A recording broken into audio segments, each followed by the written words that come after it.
పశ్చిమాసియాలో మరోసారి యుద్ధ మేఘాలు కమ్ముకున్నాయి. ఇరాన్, అమెరికా మధ్య ఉద్రిక్తతలు మళ్లీ తారాస్థాయికి చేరాయి. తమ నౌకలే లక్ష్యంగా ఇరాన్ డ్రోన్లను ప్రయోగించిందని ఆరోపించిన అమెరికా ప్రతీకార చర్యగా ఆ దేశంపై వైమానిక దాడులు నిర్వహించింది.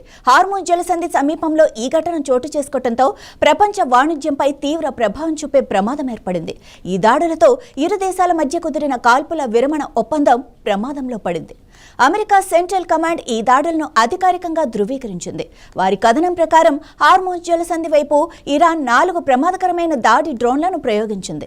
సముద్ర ట్రాఫిక్ తక్షణ ముప్పుగా పరిగణించిన అమెరికా దళాలు ఆ 4 డ్రోన్లను గాల్లోనే విజయవంతంగా కూల్చివేశాయి. అనంతరం ఇరాన్కు చెందిన తీర ప్రాంత పర్యవేక్షణ రాడార్ కేంద్రాలపై వైమానిక దాడులు జరిపినట్లు సెంట్కామ్ ప్రకటించింది. ఈ దాడులను ఇరాన్లోని గోరుక్ ప్రాంతం, క్వెష్క్ ద్వీపంలో ఉన్న రాడార్ సైట్లను లక్ష్యంగా చేసుకుని నిర్వహించారు. తాజా ఘర్షణలు ఇరు దేశాల మధ్య శాంతి చర్చలకు తీవ్ర విఘాతం కలిగించవచ్చని అంతర్జాతీయ పరిశీలకులు ఆందోళన వ్యక్తం చేస్తున్నారు.